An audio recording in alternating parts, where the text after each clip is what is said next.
Bismillahirrahmanirrahim. Alhamdulillahirabbil alamin. Wassalatu wassalamu ala Rasulillah ma ba'd. Nahmaduhu subhanahu wa nasta'inuhu wa nastaghfiruh. Wa na'udzu billahi min shururi anfusina wa min sayyiati a'malina.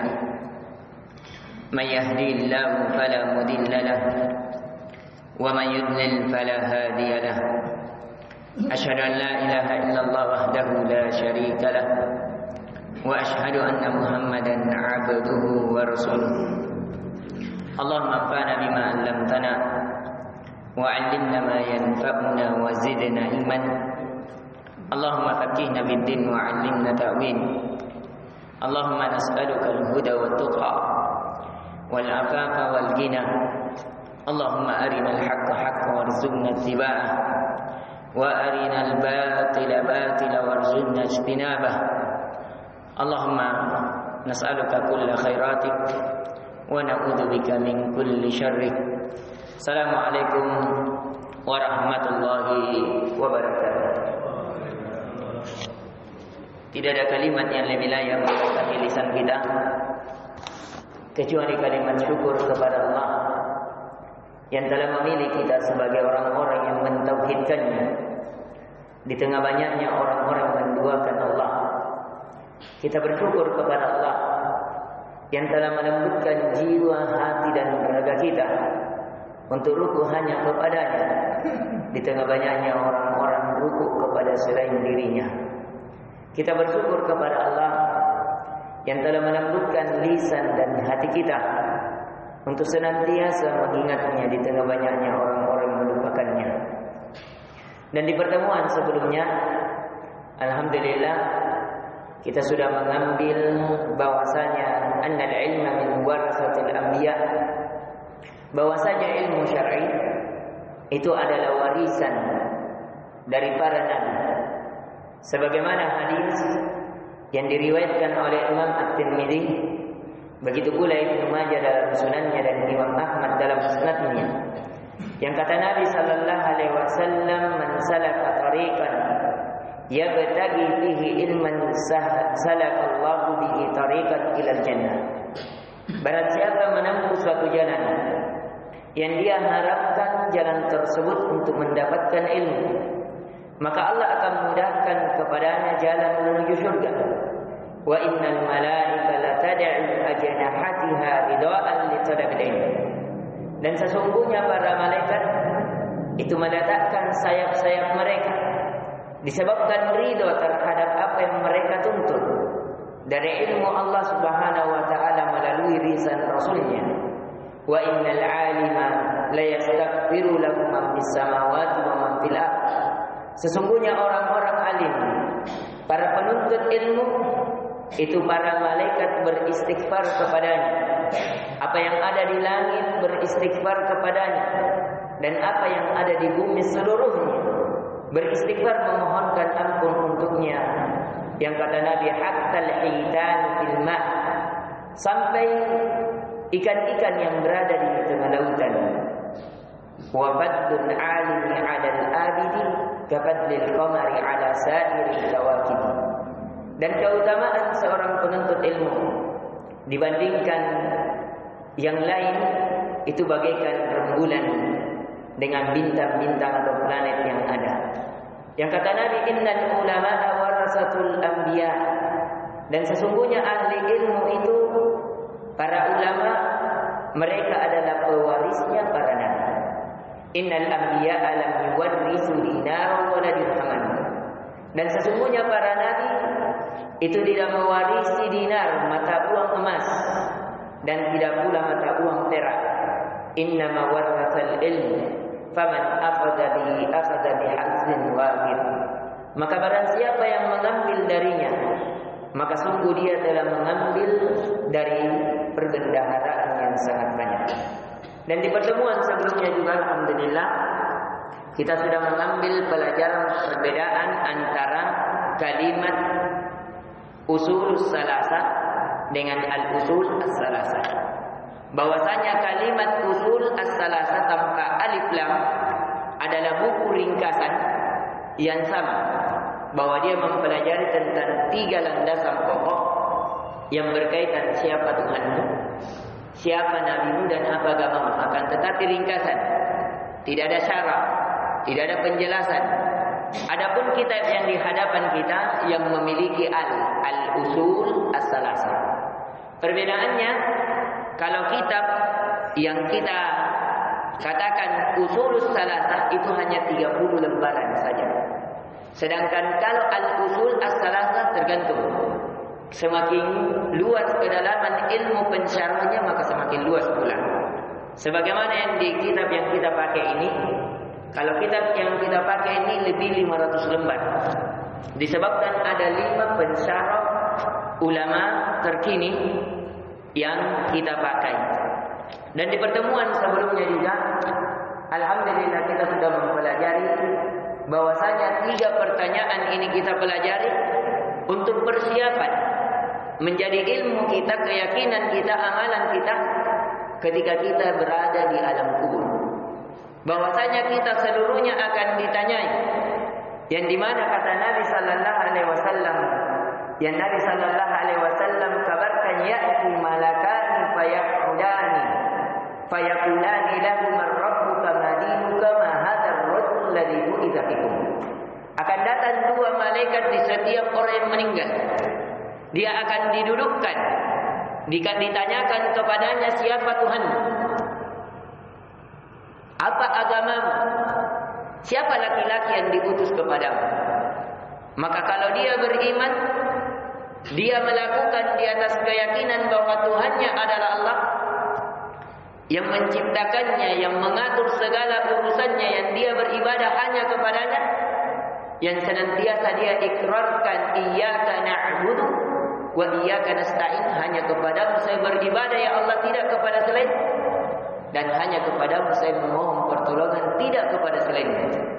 Yang senantiasa dia katakan, qul inna salati wa nusuki wa mahyaya wa mamati lillahi rabbil alamin. Yang dia katakan, sesungguhnya seluruh salatku, seluruh ibadahku, sembelihanku hanya untuk Allah, bukan untuk selain Allah. Maka ketika ini yang menjadi ikrarnya, maka dia dimudahkan oleh Allah Subhanahu wa taala untuk menjawab 2 malaikat tersebut. Dan sebagaimana yang telah kita kabarkan, bahwa dikabarkan dalam hadis yang sahih yang diriwayatkan oleh Imam Bukhari, bahwa 2 malaikat ini aswadani azrakan. Dia 2 malaikat yang hitam kebiru-biruan. Itu di antara perkara gaib. Akan tetapi kemarin muncul pertanyaan di antara jemaah kita. Bagaimana dengan yang tenggelam? Bagaimana yang dengan yang dimakan oleh ikan sampai hancur? Apakah itu juga ditanyakan tentang pertanyaan malaikat? Jawabannya iya. Ini disepakati. Karena berdalilkan dengan hadis bahwasanya di sini yang dikatakan adalah ya'tihi. Dia akan didatangi. Semua yang mengalami kematian akan didatangi. Kematiannya di laut, kematiannya di udara, atau kematiannya dibakar, atau kematiannya tenggelam. Dan ini dinukil oleh Ibn Abi Zaid rahimahullahu ta'ala dalam syarahnya Al-Aqidah At-Tahawiyah. Ini salah satu mazhab dalam mazhab Syafi'i, yang dimana kata beliau, wa inna ma yus'alul mayyit idza kana min ahli taqlid. Sesungguhnya setiap mayit itu akan ditanyai oleh 2 malaikat tadi selama dia dalam taklif, dibebani oleh syariat. Yaitu taklif, dia balik, yang kata penulis sawa'un dufina am lam yudfan, entah dia dikafani, dikuburkan atau tidak dikuburkan. Akalat usiba au ihtaraka au burika. Apakah dia dimakan oleh binatang buas ataukah dia dibakar sampai tinggal abu sebagaimana orang-orang India sebagiannya, ataukah dia tenggelam sebagaimana misalnya para orang-orang yang tenggelam di kapal. Fa innallaha ya'idu ilaihi ruhu haidukan, bahwa sesungguhnya Allah Maha mampu mengembalikan ruhnya. Jadi Allah maha mampu mengembalikan ruhnya kembali. Baru dia kemudian setelah itu dia akan ditanya dimanapun dia berada. Allah maha mampu. Fayatihil malakani fayas'alan. Maka dua malaikat akan mendatangi mereka dan menanyakan kepada mereka. Jadi ini di antara ucapan para ulama. Jadi ulama yang berbicara tentang ini di antaranya adalah Ibn Abdis rahimallahu taala dalam kitabnya Syarah Al-Aqidah At-Tahawiyah. Akan tetapi memang ada menjadi pembicaraan para ulama apakah semua orang itu ditanyai di dalam kuburnya atau tidak. Tentunya ada pengecualian. Orang-orang yang selamat dari fitnah kubur tidak ditanya lagi tentang pertanyaan di dalam kubur. Siapa mereka? Kata para ulama awwaluhu al-anbiya. Mereka para nabi tidak ditanyai lagi. Kenapa? Karena mereka ma'sumun, mereka terhindar dari dosa. Untuk apa mereka ditanya? Sedangkan mereka adalah kiriman dari Allah. Mereka adalah yang membawa risalah ini. Jadi mereka tidak ditanya. Para nabi lolos dari pertanyaan tersebut disebabkan mereka terhindar dari dosa. Disebabkan mereka semuanya beriman. Disebabkan mereka mukarramuna indallah, dimuliakan oleh Allah. Bahkan para nabi, mereka jasad-jasad mereka tidak dimakan oleh tanah. Maka dari itu fala yuftinuna fi kuburihim. Kata para ulama para nabi, itu tidak difitnah, tidak ditanyai di dalam kubur-kubur mereka. Begitu pula asyuhada, orang-orang yang mati syahid. Maka dari itu kita melihat pernah terjadi banjir di kota Madinah yang kita melihat ada kuburannya Hamzah sampai terangkat.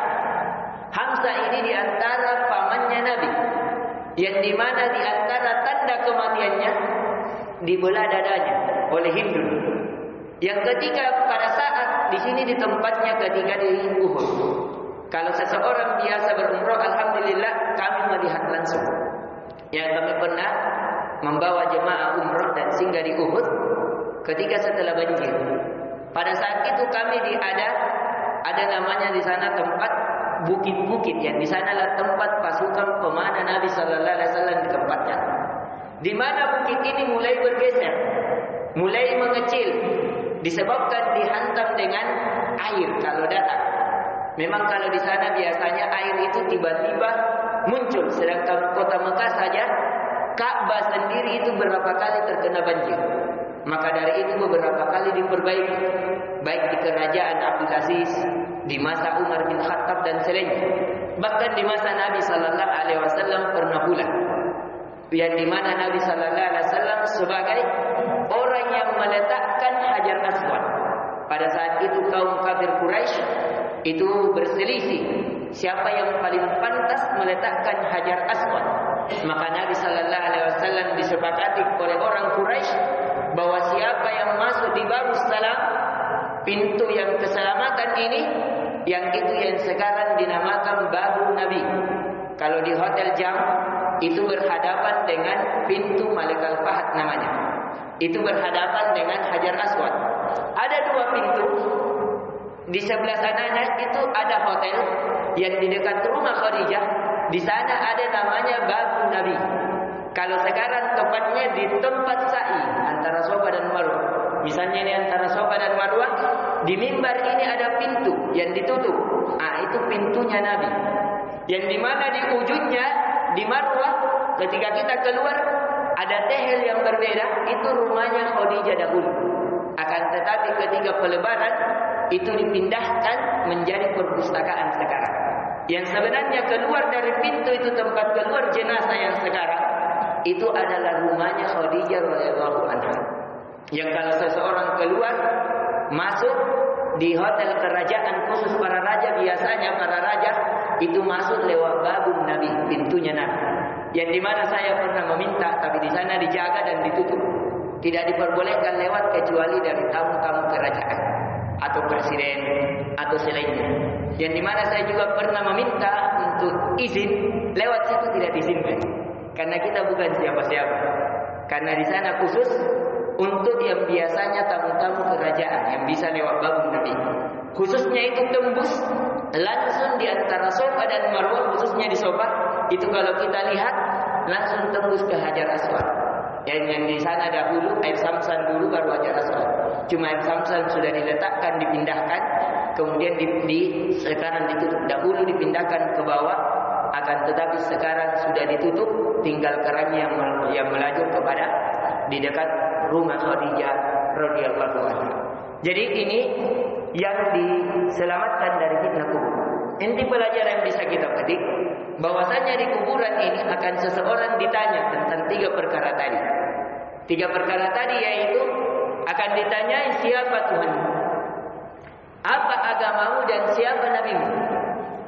Dan ini semua mencakup entah yang dikafani, ditanam di tanah sebagaimana keumuman, atau seseorang yang dibakar, atau mati yang seseorang dimakan binatang buas, begitu pula yang tenggelam.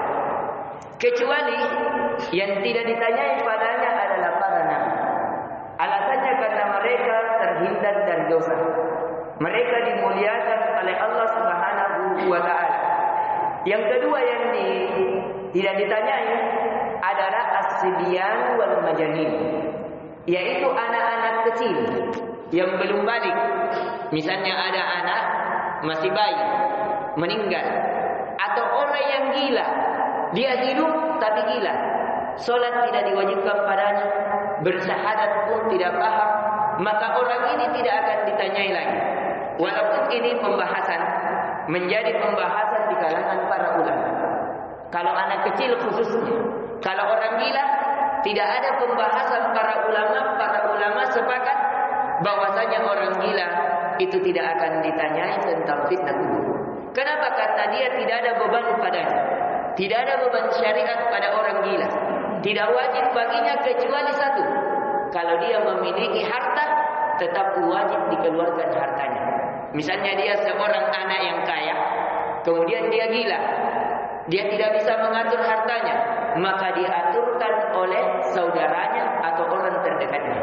Dia tetap wajib mengeluarkan zakat harta warisan yang didapatkan oleh orang tuanya. Adapun sholat tidak, adapun puasa tidak, adapun mengaji tidak, adapun bersyahadat tidak, menuntut ilmu dan seterusnya, maka tidak ada kewajiban baginya selama dia di masa masih dalam keadaan kegilaan. Kemudian juga as-sibyan, anak kecil. Anak kecil ini menjadi pembahasan di kalangan para ulama. Ada yang mengatakan anak kecil dia tetap ditanya, karena nanti seseorang di alam akhirat tidak ada lagi anak kecil. Semuanya dibangkitkan sebagaimana kebangkitan seseorang yang berumur 33 tahun. Tingginya setinggi Nabi Adam alaihissalam, 60 hasta. 60 hasta, satu hasta kurang lebih sekitar berat 60 hasta berarti sekitar 30 meter. Ini seseorang akan dibangkitkan di hari akhir. Kemudian disinilah menjadi perbedaan pendapat. Apakah anak kecil menjadi besar ditanyai atau tidak? Yang lebih kuatnya insyaallah taala anak kecil itu terbebas dari pertanyaan hal tersebut disebabkan mereka belum masuk dalam taklifiyah, pembebanan syariat, dan ini juga dikuatkan oleh Imam Al-Qurtubi rahimahullahu taala. Dan di sini juga kita mengambil dan mengingatkan kembali bahwasanya alhamdulillah di pertemuan sebelumnya kita mengambil pembelajaran bahwasanya yang inti dari ibadah yang Allah lihat atas seorang hamba bukan banyaknya, akan tetapi yang dilihat oleh Allah Subhanahu wa taala yang terbaik di antara kita dalam beramal. Berdalilkan dalam surah Al-Mulk, "Allazi khalaqal mauta wal hayata liyabluwakum ayyukum ahsanu amala." Dialah Allah yang menghidupkan kalian, mematikan kalian, menciptakan kalian agar menguji kalian siapa di antara kalian terbaik amalannya. Dan kita sudah jelaskan bahwa yang terbaik amalannya adalah siapa yang paling ikhlas kepada Allah. Yang terbaik amalannya adalah siapa yang paling mencocoki amalannya dengan Rasulullah sallallahu alaihi wasallam. Bahwa yang terbaik amalannya adalah siapa yang paling mencocoki amalan tersebut dengan agama Islam. Barang siapa yang paling hal tersebut dia jadikan dalam ibadahnya, maka itulah yang amalan yang terbaik sebagaimana yang dikuatkan oleh Ibnu Katsir di dalam tafsirnya. Dan kita sudah jelaskan juga di pertemuan sebelumnya bahwasanya di setiap tanda bahwasanya Allah adalah pencipta, pemilik, penguasa, pengatur, yang satu-satunya diibadahi, itu tidak ada akal yang bisa menolaknya. Tidak ada jiwa yang bisa menolaknya. Bahwasanya di segala sesuatu itu bisa menjadi tanda bahwa Allah adalah pencipta, pemilik, pengatur, penguasa, yang ibadah semestinya diberikan hanya kepadanya. Dan ini dikuatkan oleh ucapan Imam Asy-Syafi'i. Kata Imam Asy-Syafi'i rahimallahu ta'ala, wa bi kulli syai'in lahu ayah tadullu ala annahu wahid. Sesungguhnya pada segala sesuatu itu ada tanda. Pada diri kita ada tanda kebesaran Allah bahwa Dia adalah pencipta, pengatur, penguasa yang maha bijaksana. Kata Imam Syafi'i, segala sesuatu ada tanda. Tadullu ala annahu wahid. Yang menunjukkan bahwa Dia satu-satunya pencipta, penguasa, pengatur yang berhak diibadahi.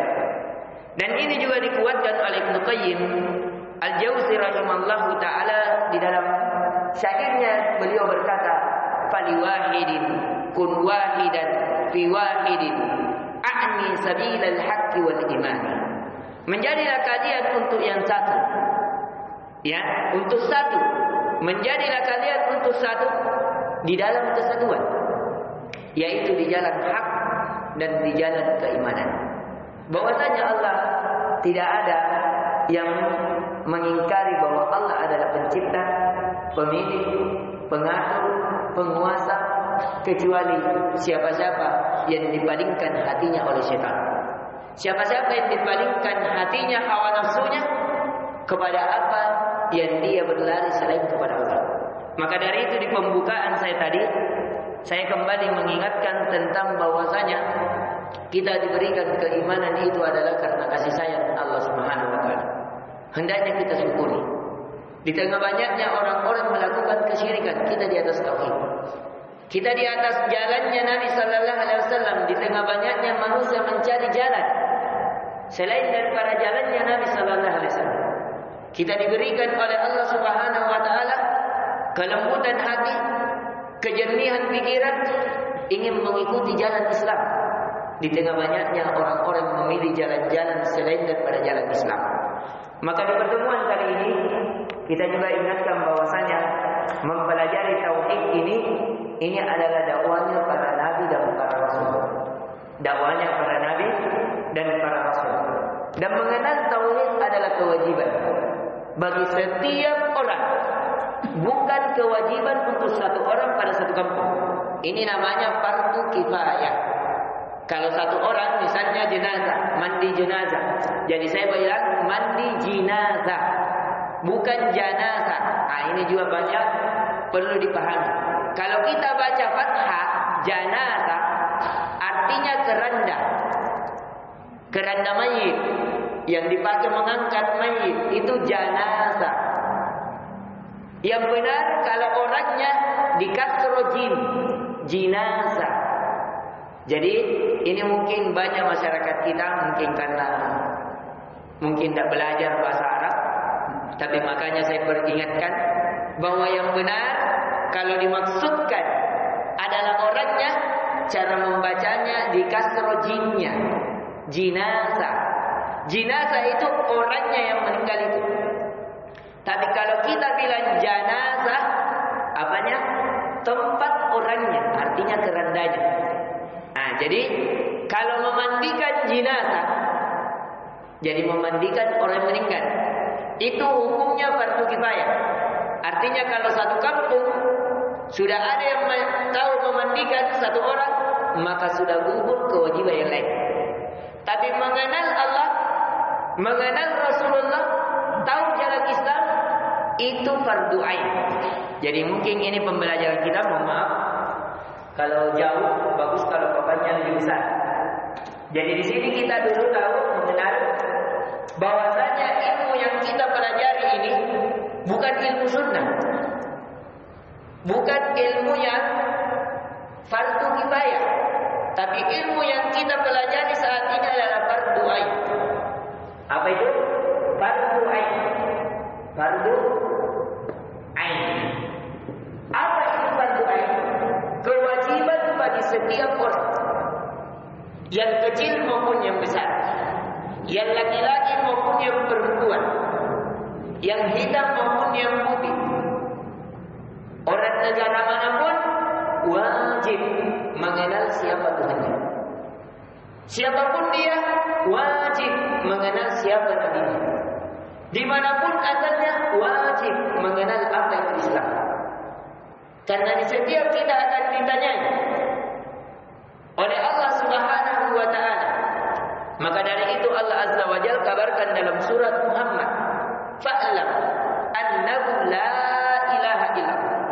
Maka ilmuilah, pelajarilah bahwasanya tidak ada ilah yang berhak disembah illallah, kecuali Allah. Wastaghfir li dzambik wa lil mu'minin. Barulah kalian beristighfar. Jadi yang pertama kita harus kenal dulu bahwa harus kita ilmui tentang siapa itu la ilaha illallah. Siapa itu Allah yang kita ibadahi. Itu yang harus kita kenal. Bagaimana mengenalnya, insyaallah taala akan kita rincikan nantinya. Yang pertama dulu untuk kita pahami pelajaran bisa kita petik di malam ini setelah mengambil pelajaran sebelumnya. Jadi metode saya mengajar biasanya memang mengambil pelajaran sebelumnya dengan ringkas, kemudian kita tambahkan pelajaran 1, 2, 3 faedah supaya ada keterikatan antara pelajaran sebelumnya dan setelahnya. Dan di pertemuan ini kita bisa mengambil pelajaran yang pertama, bahwasanya ilmu yang kita pelajari ini hukumnya fardu ain. Fardu ain itu apa? Wajib bagi setiap orang, muslim maupun kafir. Muslim maupun kafir wajib mengenal. Kalau dia kafir wajib mengenal siapa Tuhannya yang menciptakannya, yang menguasainya, yang mengaturnya, memberikan rezeki kepadanya. Kalau dia kenal itu, maka lazim, wajib bagi dia, kelaziman bagi dia untuk beribadah kalau begitu hanya kepada Allah. Karena tidak cukup seseorang cukup meyakini Allah pemberi rezeki. Karena kalau kita tanya orang-orang musyrikin, kalau kita tanya orang-orang dari Nasrani maupun Yahudi, siapa yang menciptakan langit? Dia akan mengatakan Allah. Kalau kita tanya mereka siapa yang memberikan rezeki, yang menurunkan hujan, yang mengatur alam ini, dia akan mengatakan Allah. Allah sudah kabarkan, la in sa'altahum man khalaqas samawati wal ard la yaquluna Allah. Kalau kalian bertanya kepada mereka, orang-orang selain Islam, siapa menciptakan 7 lapis langit, 7 lapis bumi, mereka akan mengatakan Allah. Apakah itu cukup? Jawabannya tidak. Karena seseorang menyatakan Allah adalah pencipta penguasa, bukan hanya pengikraran sebagai pencipta penguasa, tapi pengikraran yang paling diinginkan oleh Allah. Kalau begitu, kamu beribadah hanya kepada Allah. Itu yang paling diinginkan oleh Allah. Maka dari itu kata Allah di dalam Al-Quran tentang bahwasanya tauhid ini adalah hal yang paling wajib. Dan Nabi sallallahu alaihi wasallam kata Allah azza wa jalla, "Inna Allah la yaghfiru an yushraka bihi wa yaghfiru ma duna dzalika liman yasha." Sesungguhnya Allah tidak mengampuni dari dosa kesyirikan dan Allah mengampuni selainnya.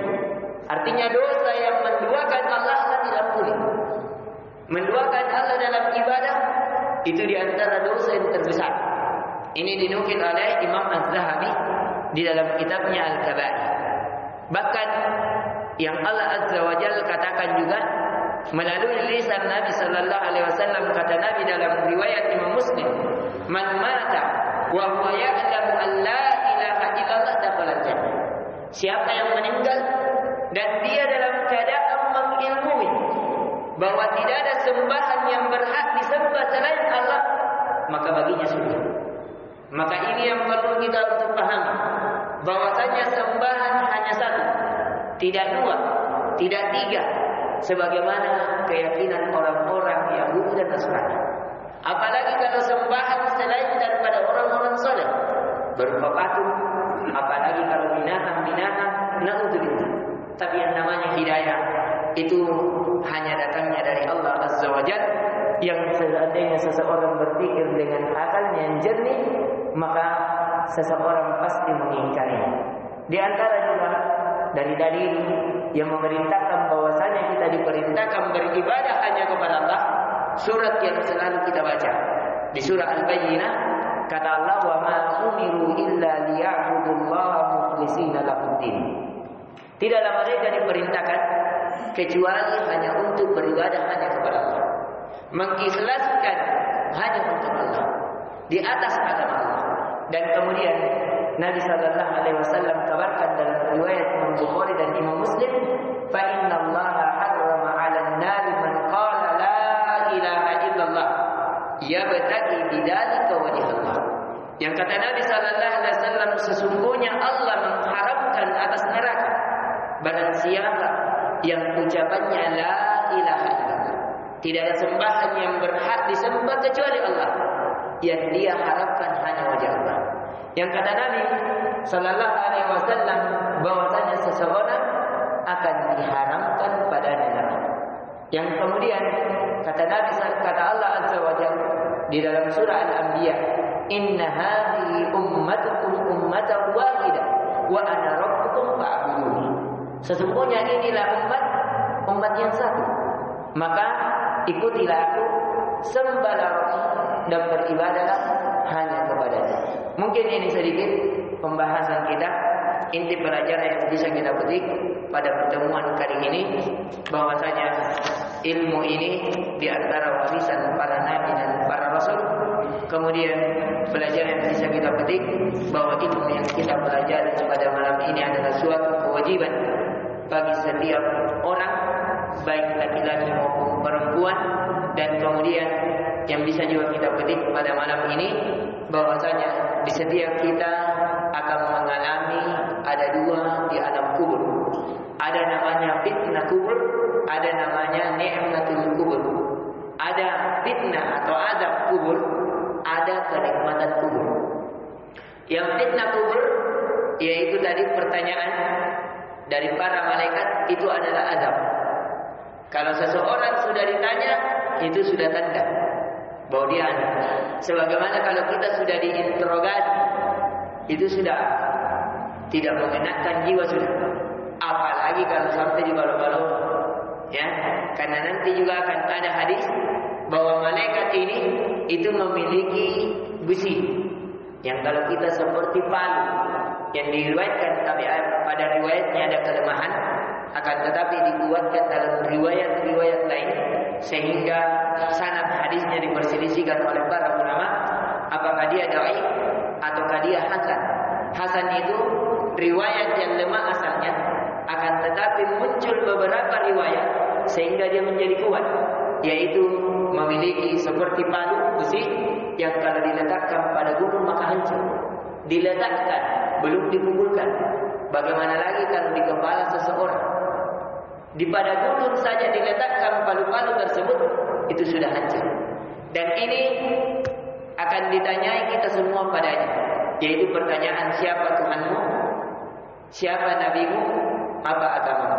Kecuali pada tiga orang tadi. Yang pertama para nabi, karena mereka maksum, terhindar dari dosa, dimuliakan oleh Allah. Yang kedua anak kecil, karena mereka tidak dibebani oleh beban syariat kecuali satu, pada permasalahan zakat. Kemudian yang ketiga orang gila. Orang gila ini tidak akan ditanyai karena orang gila tidak dihitung dari apapun yang mereka lakukan. Tidak wajib baginya sholat, tidak wajib baginya menuntut ilmu, tidak wajib dalam segala hal. Tapi orang gila sama keadaannya anak kecil. Kalau dia memiliki harta, maka tetap wajib dikeluarkan zakat hartanya. Mungkin ini pembahasan kita semoga memberikan manfaat jika ada kebaikannya dia datangnya dari Allah Subhanahu wa taala. Jika ada kekurangan itu datangnya dari kami pribadi. Dan mungkin saya kembalikan kepada ketua masjid. Apa tadi juga pertanyaan? Iya, silakan. Tafadhal.